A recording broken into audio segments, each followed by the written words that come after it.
예, 오늘은 어머니 주일, 우리에게 주신 하나님의 말씀, 요한복음 19장 23절로 27절에 있는 말씀을 가지고, 어머니의 마음, 또, 예수님과 그 어머니 마리아와의 관계에서, 어떤 어머니의 그 상을 그리고 예수님은 계셨을까? 또 어떤 마음으로 예수님의 어머니 마리아는 아들 예수를 대하고 사셨을까 하는 그런 그 예수님과 어머니 마리아와의 관계에서 우리 어머니 주일을 맞이하는 우리들 말씀을 함께 나누고자 합니다. 모두가 다 이 세상에 뭐 그 자녀가 혹 없는 분들은 계실 수 있습니다. 그러나 어머니가 없는 분들은 아마 없을 겁니다. 어머니를 통해서 다 세상에 나왔기 때문입니다. 그래서 이 어머니라고 하는 존재는 우리의 육신뿐만 아니라 우리의 정신, 우리의 영혼에 있어서도 매우 소중한 그러한 분입니다.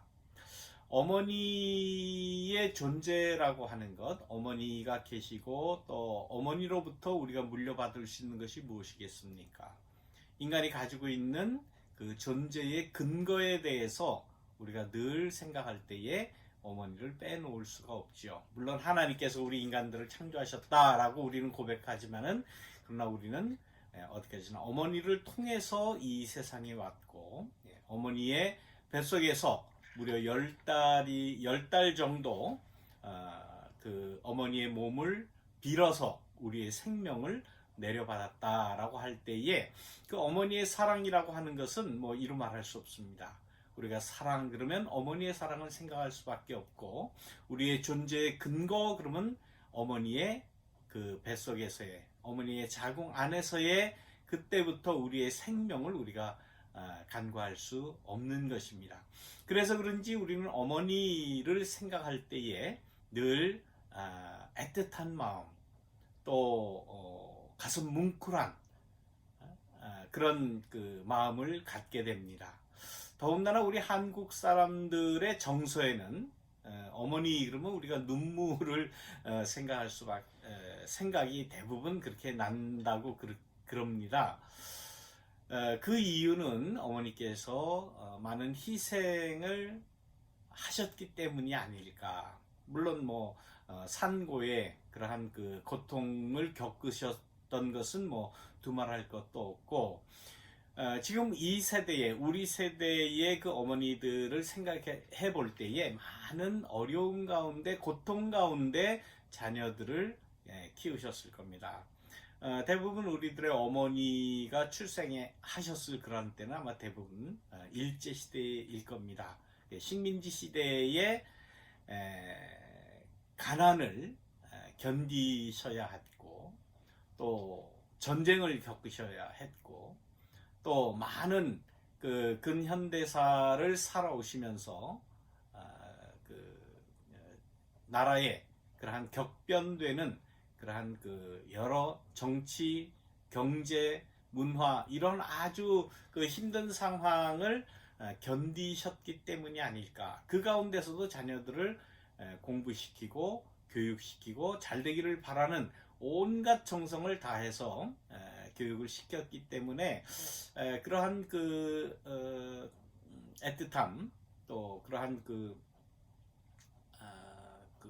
힘든 일을 겪으신 것을 생각할 때 우리는 더욱더 어머니들에게 그 미안한 마음과 또 감사한 마음 그런 마음을 우리가 갖는 것이 아닌가 그런 생각을 합니다.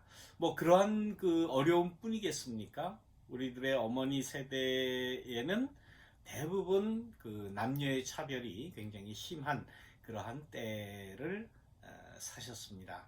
그래서 아버지에 비해서 남성에 비해서 훨씬 더 그 대우를 받지 못하고 또 대접을 받지 못하는 그런 가운데서도 자식 잘 되기를 바라는 그러한 마음을 가졌기 때문에 우리가 어머니를 생각할 때는 늘 가슴이 먹먹해지고 또 눈물도 흘리는 그러한 우리의 모습을 볼 수 있습니다.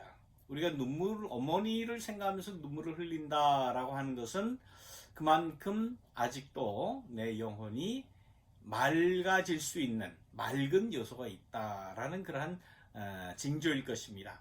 어머니는 어쨌거나 우리 신앙 안에서 어머니는 어떤 존재입니까? 우리의 영혼을 하나님께로 인도해 주시는 그러한 분이다라고 저는 그렇게 생각을 합니다. 내 영혼의 어느 한 그 부분에는 물론 뭐 하나님이 인도하시고 예수님이 계시고 또 뭐 성경이 있고 교회가 있고 그렇게 하지만은 그러나 어느 한 마음 한쪽에는 어머니의 사랑이 자리 잡고 있다. 그렇지 않습니까? 우리의 영혼 가운데 존재하는 그 어머니를 우리가 깊이 기억하는 오늘 하루가 되시기를 간절히 바랍니다. 그 어떤 그 라디오 프로그램 진행자가 그런 말을 했습니다. 어머니 날이 너무나 상업적으로 흘러가는 것 같다. 뭐 오래된 얘기죠. 그래서 뭐 선물을 마더스데이 선물을 뭘 할 건가 뭐 여러 가지 뭐 화장품이고 보석이고 뭐 여러 가지 그 마더스데이 선물을 이렇게 선전을 한 것을 우리가 볼 수 있습니다. 장사꾼들의 이석을 챙기는 그러한 날이 되기보다는 감사하는 날로 진정으로 어머니에게 감사하는 날로 보냈으면 좋겠다 하는 그러한 이야기를 들었습니다. 어머니 날이라고 선물만 주는 자녀가 되지 말고 또 어머니들도 선물만 받으려고 혹은 용돈만 받으려는 그러한 어머니가 되지 말고 내 영혼 속에 존재하는 그 어머니의 존재를 확실하게 다시 한번 깨닫는, 또 어머니들은 그냥 육신의 어머니일 뿐만 아니라 내 자녀의 영혼 속에 내가 자리하고 있다라고 하는 어떤 자부심이랄까요? 또 그 존재감이랄까요? 어머니의 어머니됨에 대한 존재감을 확실하게 가지시는 오늘 하루가 되기를 간절히 바랍니다. 우리가 그 한국말에는 참 좋은 말들이 많이 있는데 그 중에 저는 좋은 말이라고 생각되는 것이 이 품이라고 하는 마음이에요. 품. 예, 우리가 그 여러 가지 뭐 표현을 할 때에 품에 안는다, 품에 품는다 하는 그러한 그 이야기를 하잖아요.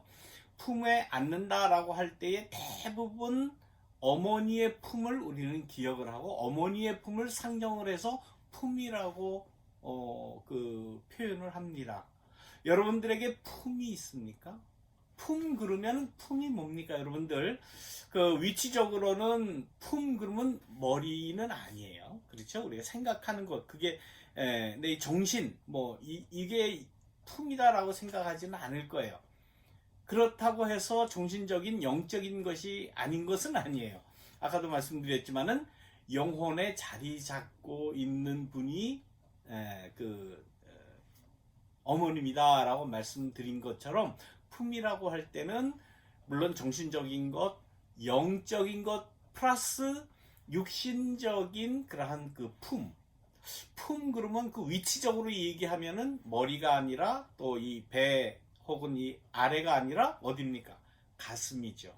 따뜻한 이 가슴으로 품에 안는 그러한 그것을 표현할 때 우리가 품이라고 그렇게 이야기하지 않습니까? 영혼의 요람. 그것은 정신적인 것뿐만 아니라 영적인 것 플러스 육신적인 그러한 우리의 안식처, 그것을 이야기할 때 우리는 품이다라고 이야기하죠. 제가 존경하는 어떤 그 교수님 한 분이 계신데 그분이 이 품이라는 말씀을 하시면서 그런 표현을 했습니다. 자기는 다른 아무런 그 요구나 이런 것 없다는 거예요. 뭐 축복을 뭐 받아야 된다, 뭐 잘 돼야 된다, 무슨 뭐 지식이 더 늘어나야 된다, 영적으로 풍성해야 된다, 뭐 영역이 세져야 된다 이런 거는 원하는 거 없다 그래요. 물론 공부 많이 하신 신학교 교수님이고 박사님이고 신학 박사고 이제 그러시죠. 그럼 다른 거 다 원치 않는데 오로지 한 가지 여자가 돼보고 싶다는 거예요. 그거는 지금 자기가 이루어보지도 못하고 이룰 수도 없는 그런 건데 왜 그럼 여자가 돼보고 싶다고 그러십니까? 라고 물어보니까 하는 말씀이 애를 한번 낳아보고 싶대요. 남자가 어떻게 애를 낳습니까? 그러나 애를 한번 낳아보고 싶다. 애를 한번 놔서 그 산고의 고통을 겪고 생명이 태어나는 그 하나님의 창조의 과정에 나도 한번 동참해보고 싶다라고 말씀을 하는 거예요. 그러면서 정말 아이를 낳을 때에 산고의 고통을 겪는다고 그러지 않습니까? 혹 생명을 걸고 옛날에는 애를 낳지 않았습니까? 뭐 요즘에도 마찬가지죠. 애를 낳다가 혹 사망하는 경우도 덜어 있기 때문에 한 생명을 탄생하는데 자기의 생명을 걸고 한번 애를 한번 낳아보고 싶다라고 말씀하는 것을 들을 때에 물론 불가능하죠. 이루어질 수도 없는 그러한 일이죠. 그러나 그 마음, 정말 그 품에 대한 그리움, 생명에 대한 존중, 죽음을 내가 내걸고 한 생명을 탄생시켜 보고 싶다라고 하는 그 생명에 대한 그런 그 애착, 그런 마음을 느낄 수 있었습니다. 우리 남자들은 그런 면에서 불행한 거예요. 생명이 뭔지를 모르죠. 말로만 생명이죠. 어쩌다 보니까 아이들이 태어난 것이고 어쩌다 보니까 아이를 맞이하게 되고 그냥 어쩌다 보니까 아빠가 된 거죠. 너무 이제 각박하게 말씀을 드렸습니다만 오늘 어머니 주일이니까 어머니가 아이를 낳을 때의 그 소중함, 귀중함에 대해서 제가 말씀드리고 싶어서 이런 말씀을 드리는 겁니다. 정말 아이를 낳았고 또 아이를 키워본 그 어머니들의 그 소중함이라고 하는 것은 정말 진정한 품을 알 수 있겠다라는 거예요. 진정한 인간이 가지고 있는 그런 품이라고 얘기할 때에 예수님도 그 품에 대한 그 말씀을 하셨어요. 예루살렘을 향해서 예수님께서 말씀을 하시면서 뭐라고 말씀을 하십니까? 마태복음 23장 37절 말씀에 그런 말씀을 하셨죠. 암탉이 병아리를 날개 아래 모으듯 내가 몇 번이나 내 자녀를 모으려고 했던가. 이것은 예루살렘이 이제 멸망할 것을 예언적으로 말씀하시면서 그 안타까운 마음을 표현할 때에 어떤 표현을 했는가? 마치 암탉이 병아리를 자기의 품에 이렇게 안고 그 생명을 보존하고 또 그들을 살리기 위한 그 애틋한 그 품을 예수님께서도 말씀하신 것을 볼 수가 있습니다. 예수님의 많은 말씀 가운데 많은 그러한 그 비유 가운데도 이러한 그 어머니와 같은 모성적인 그러한 표현을 많이 하셨죠. 우리가 잘 아는 예수님의 그 하나님 나라 비유 가운데 누룩의 비유가 있죠. 누룩을 밀가루에 넣어서 반죽을 하면은 누룩은 비록 적은 거지만 혹 비록 작은 그런 양의 밀가루 인지는 모르지만 누룩이 들어가면 점점 부풀어서 아주 풍성한 그러한 그 빵을 만들 수 있는 그러한 그 발효작용으로 인해서 풍성함을 준다라는 하나님의 나라는 그와 같다. 비록 적은 것이지만은 점점 부풀어서 풍성한 하나님의 나라를 이룰 수 있다라고 말씀을 하시면서 그 비유의 내용이 뭡니까? 이것은 모성적인 거예요. 어머니가 자녀들을 위해서 빵을 만들 때에 그야말로 없는 살림에 밀가루 조금 생기면 그것을 가지고 어떻게 아이들을 먹일까? 그때 좋은 것이 있었죠? 누룩이라는 것이 있었어요.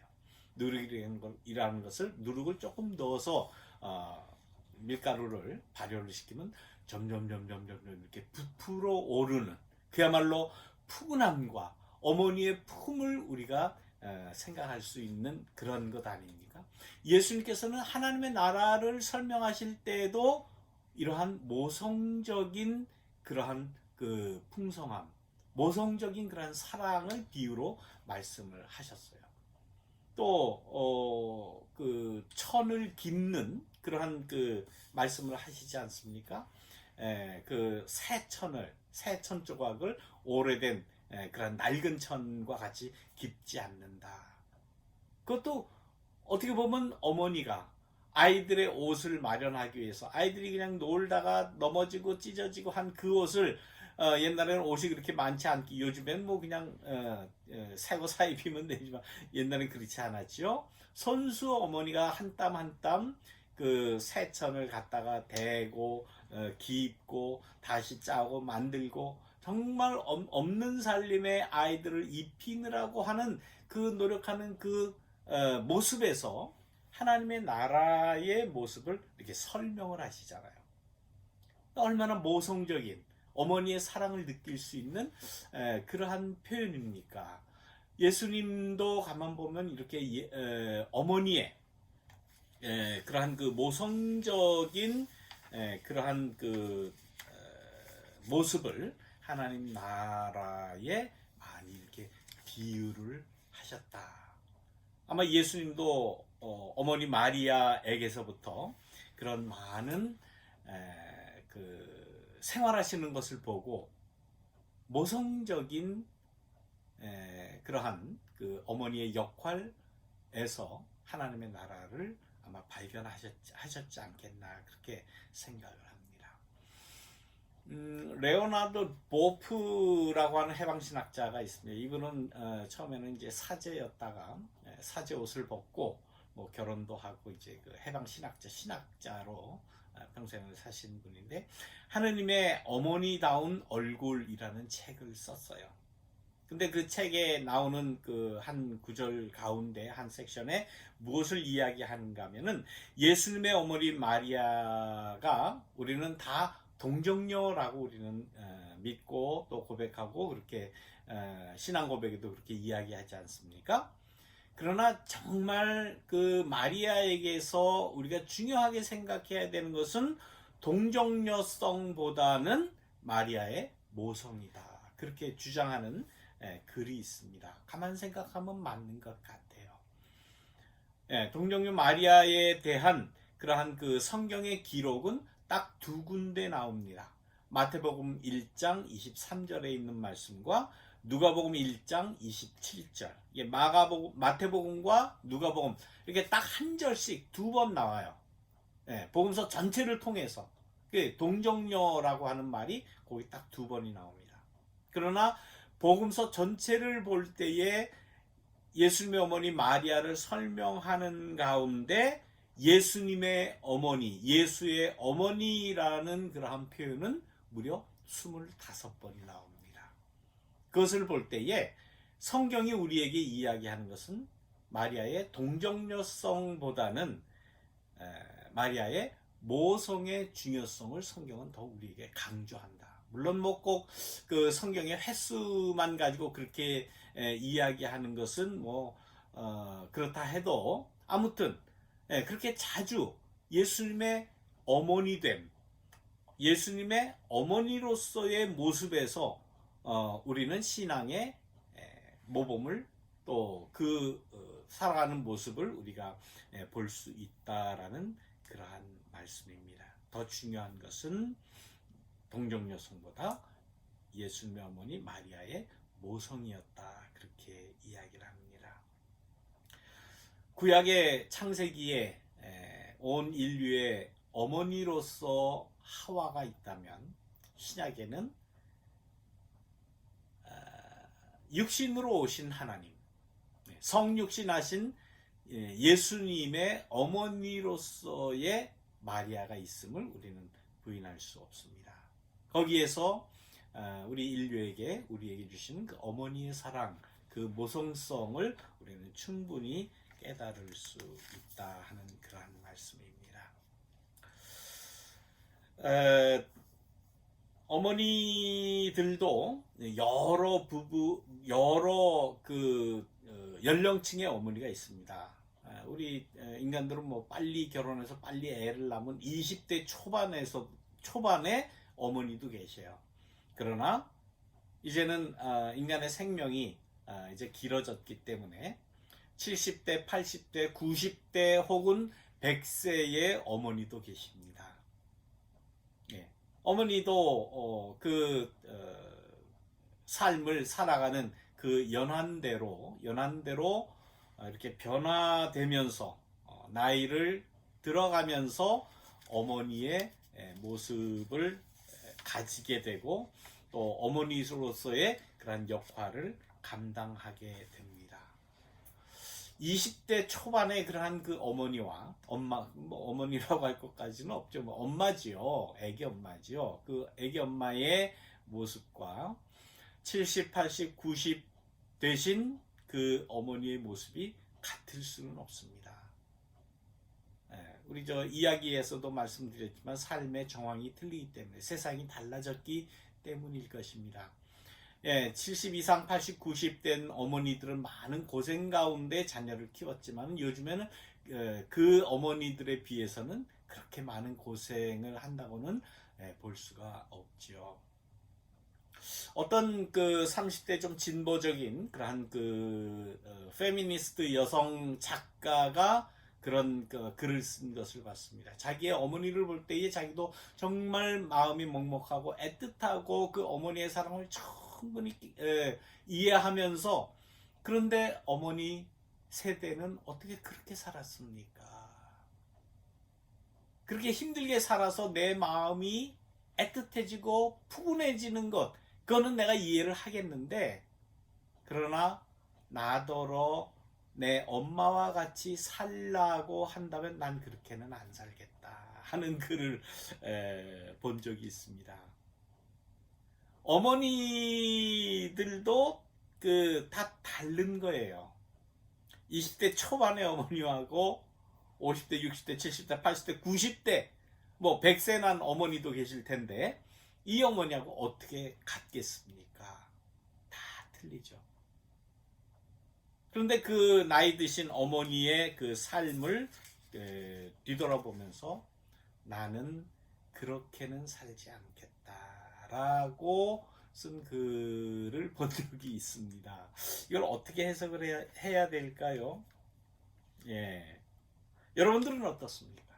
여러분들 지금 우리 어머니들 많이 계신데 어떤 어머니로 남고 싶습니까? 어떤 어머니가 되시고 싶습니까?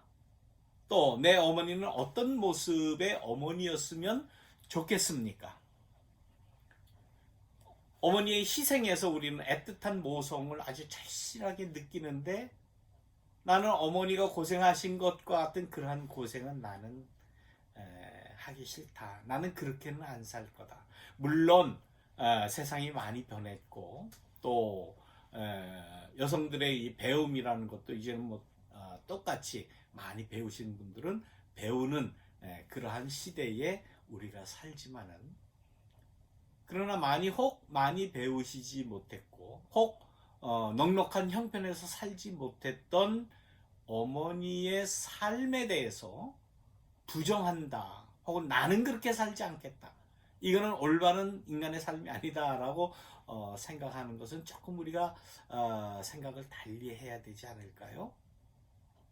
오늘 그 성경 말씀 요한복음 19장에 나오는 예수님과 어머니와의 그러한 관계. 복음서에 아까 말씀드린 대로 25번이나 마리아에 대해서 이제 나온다고 말씀드렸죠. 예수의 어머니 마리아. 뭐 내용은 어떻든 간에. 그런데 예수님과 어머님과의 애틋한 모성애를 느끼고 애틋한 모자 관계를 발견할래야 발견할 수가 없더라고요. 예수님도 그렇게 생각을 했을까? 어머니 보면은 그 어머니의 사랑을 느끼긴 하겠는데 난 어머니같이 살지 않겠습니다. 그랬을까? 물론 뭐 정확한 그러한 그 표현은 나오지 않습니다. 그러나 오늘 제가 말씀드리고 싶은 그러한 내용의 중요한 그러한 포인트가 오늘 본문 요한복음 19장에 저는 있다고 생각을 해요. 요한복음 2장에 예수님께서 가나 혼인잔치에 가셔서 보니까 포도주가 모자랐다는 거 아닙니까? 그 이야기를 아들 예수에게 와서 조용히 이야기합니다. 야, 아들아, 이 잔치집에 지금 흥이 한껏 부풀어 올랐는데 음식이 모자란단다. 포도주가 모자란단다. 라는 이야기를 했습니다. 그때 예수님 뭐라고 그랬습니까? 나와 무슨 상관이 있습니까? 내 때가 아직 이르지 않았습니다. 라고 매날차게 아주 너무 냉정하게 어머니의 그 이야기에 대해서 반응하는 것을 우리가 너무나도 잘 알지 않습니까? 예수님 주위에 많은 제자들과 많은 사람들이 모여들어서 뭐 기적을 행하고 할 때에 예수님의 어머니와 또 예수님의 형제들이 찾아왔어요. 그때의 그 소식을 제자들이 예수님에게 전했습니다. 예수님, 저기 어머니 오셨습니다.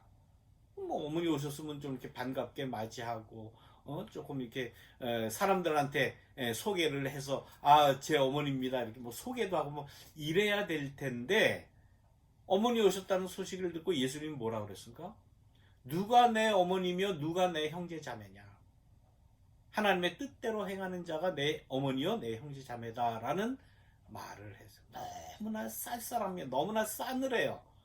이거는 어머니와 아들 간의 그런 모자지 간의 정을 요만큼도 느낄 수가 없어요. 왜 저렇게 매몰차게 싸늘하게 저렇게 반응을 했을까? 참 아쉬운 그러한 면입니다. 오늘 우리가 읽은 이 요한복음 19장에 있는 말씀도 마찬가지예요.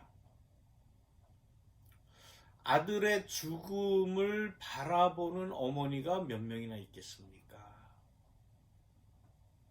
물론 전쟁 상황이나 혹은 이로 말할 수 없는 정말 드문 그러한 예죠. 대부분 어머니의 그 죽음을 아들이나 딸이 자녀들이 이렇게 임종을 지켜주는 것이 그것이 이제 대부분 그렇게 하지 않습니까? 근데 이건 아들이 죽는 모습을 엄마가 바라봐야 돼요. 그것도 아주 비참하게 죽습니다. 십자가에 달려 죽는 그 최고의 고통을 느낄 수밖에 없고 십자가에 달려서 숨이 끊어질 때까지 금방 죽는 것도 아니고 이건 오랜 시간 동안 서서히 피를 흘리며 물을 쏟아내며 나무의 십자가에 달려서 죽어가는 모습을 계속 바라봐야 하는 그 어머니 마리아의 입장, 그 마음 어떤 마음이겠습니까? 아마 이 세상에서 이런 예수의 어머니 마리아와 같은 이러한 고통을 경험한 사람은 아마 거의 없을 거예요. 근데 예수님이 십자가에 달려서 하는 예수님의 말씀을 보십시오. 보십시오, 아들입니다. 아니 뭐 잘났다고 지금 어머니의 가슴 흐르는 눈물과 그 가슴이 찢어지는 그러한 것은 아랑곳하지 아니하는 듯 보십시오, 어머니입니다. 아들입니다. 그러면서 나는 이렇게 죽지만 아무튼 뭐 그런 생각을 했는지 어쩐지 다른 제자 예수님의 사랑하는 제자를 소개하면서 이제 당신의 아들은 이 사람입니다. 그래서 그 제자가 예수님의 어머니를 섬겼다는 것 아니겠습니까? 예수님과 이 어머님과의 이러한 관계에서 이렇게 우리가 일반적으로 생각하는 이 애틋한 그러한 모자, 사랑, 마더스데이라고 선물 하나 이렇게 좀 드리고 꽃이라도 좀 드리고 용돈이라도 좀 드리고 좀 기쁘게 해드리고 이런 게 하나도 없어요. 보면서 보면 어떻게 이렇게 냉정할 싸늘할 수가 있을까? 이게 정이 없어. 그러나 저는 영적인 추론인지는 모르겠습니다. 영적인 예수님이니까 너무 이렇게 그냥 좋게 해석을 해드리고 좋게 생각해 드리는 건지는 혹 모르겠어요. 그러나 저는 이 마리아와 예수님과의 이 모자 간의 관계에서는 영적인 대화를 하는 그러한 관계였다라고 저는 생각을 합니다. 아무런 요구 없이, 아무런 설명 없이, 또 아무런 대꾸 없이 어머니 마리아는 예수가 어떤 사람인지, 어떤 인간인지, 그에게서 뭐 하나님이 나타나는 그런 신성을 발견했다, 이런 얘기가 아니에요. 예수가 어떤 생각을 하는지, 그 영혼 속에 어떤 영혼의 그러한 충만함이 있는지를 어머니 마리아는 영적인 소통을 통해서 알고 있었다. 저는 그렇게 생각을 합니다.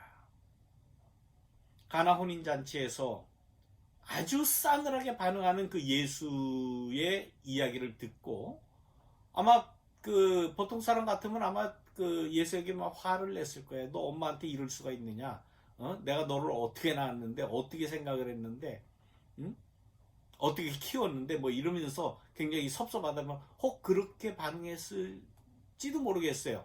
그것이 뭐 인지상정 아니겠습니까? 대부분의 어머니들 가운데 만약에 그렇게 반응했다 그러면 아마 가만 안 두죠, 아들을. 그러나 이 어머니 마리아는 제자들에게, 종들에게, 가나 혼인잔치집에 종들에게 가서 뭐라고 얘기합니까? 뭐라고 말씀하시든지 말씀하시는 대로 너희는 그렇게 해라. 이 어머니 마리아는 예수가 어떤 일을 할 것인가를 아는 거죠. 안 거예요. 그래서 종들에게 시키는 대로 해라. 군소리 하지 말고. 아니 왜 포도주가 모자른데 왜 물을 떠다 주라 그럽니까? 뭐 이런 대꾸하지 말고 하라는 대로 해라. 그것은 예수에 대한 믿음이 있었고 아들 예수와의 어떤 영적인 합일이, 영적인 교통이 분명히 있었다. 마리아는 구구절절 설명하지 않지만은 내 아들은 이렇게 잘났고 저렇게 잘났고 이런 좋은 일을 했고 뭐 이런 거 설명하는 것이 아니라 예수도 우리 어머니는 위대한 어머니고 메시아의 어머니 되시고 뭐 이런 거 설명 아무런 거 없어요. 딱 보면 너무 냉정하고 너무 쌀쌀한 그러한 내용만 우리에게 전하지만, 그러나 예수님의 어머니와 예수와의 이 관계에 있어서의 영적인 교통이라고 하는 것은 하나였다. 저는 그렇게 생각을 합니다.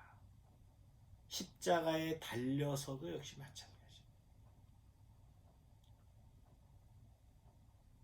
예수가 십자가에 달릴 때에 그 마지막 입었던 그 통으로 짠 위에서부터 아래까지 이렇게 내려오는 통으로 만든 그러한 그 옷을 그 군병들이 나눠 가지려고 그러지 않습니까? 뭐 내려오는 말에 의하면 그 십자가에 달리는 살인자의 사형 당하는 사람의 그 마지막 옷을 가지면 자기에게 어떤 재앙도 임하지 않는다라는 그러한 그 미신 같은 것이 있었다고 그러죠. 지금 아들이 죽어가는데 그 옷을 가지고 서로 제비 뽑고 서로 가지겠다고 가위바위보를 했는지 제비 뽑기를 했는지 그 모습을 보는 그 어머니의 마음이라고 하는 것은 이루 말할 수 없을 겁니다. 아들이 죽는다 그러면 아마 곡을 할 거예요. 통곡을 하면서 내 아들 살려내라, 내 아들 아무개야 하면서 통곡을 하면서 울면서 울부짖으면서 아들 살려달라고 그렇게 할 겁니다. 그러나 예수님의 어머니의 그러한 그 모습에서 어떠한 그 슬픔의 표현 이런 것 없고 끝까지 묵묵히 고통당하고 채찍질 당하고 골고다를 그 언덕 올라가는 십자가를 지고 올라가는 그 고통의 모습 그대로 바라보면서 십자가에 달려서 목숨이 끊어지는 그 순간까지 그 자리를 지킨 그 어머니. 아마 그 어머니의 마음속에선 제자들은 믿지 않았지만 아마 하나님께서 내 아들의 영혼을 받아주셨을 것이다. 부활할 것이다. 라고 하는 그러한 믿음이 있었다라고 저는 생각을 합니다. 어머니와 자녀와의 관계에서 어떤 관계가 이루어지기를 우리 자녀들은 원하십니까? 오늘 어머니 되신 모든 분들은 내 아들, 내 딸과 나는 어떤 그 어머니와 자식, 자녀와의 관계를 맺기를 원하십니까? 물론 자녀가 잘 되면 좋죠. 그러나 자녀가 잘 되지 못했을 때에 당하는 그 어머니의 그 마음, 그 품의 그 애틋함, 그 상처, 마리아는, 예수님의 어머니의 마리아는 그 모든 고통을 다 견뎠다 하는 그런 말씀을 우리가 생각해 볼 때에 어머니 주일에 그 더욱더 애틋한 그러한 마음이 듭니다.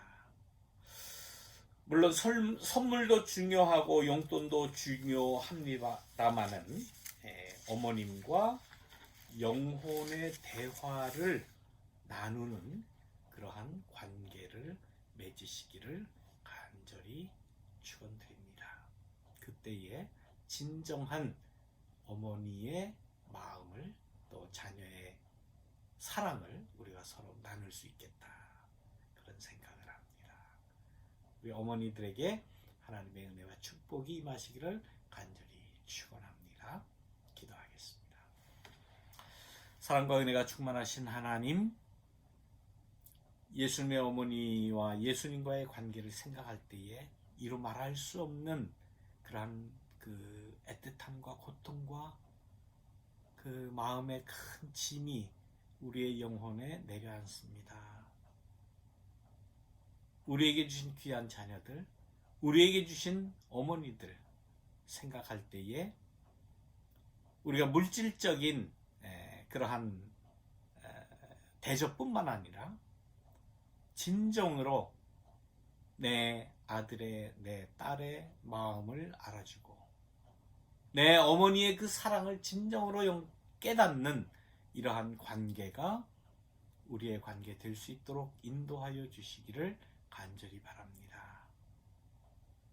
하나님, 우리 어머니에게, 나의 엄마에게 하나님 나라의 큰 은혜와 축복을 허락하여 주옵소서. 예수님의 이름으로 기도드리옵나이다. 아멘. 예, 감사합니다. 오늘 이 시간에는 하나님 앞에 헌금 드리는 시간을 갖도록 하겠습니다. 이제 나오시는 귀한 찬양을 들으시면서 하나님 앞에 헌금 드리시고 교회로 보내주시면 하나님 앞에 드리도록 그렇게 하겠습니다.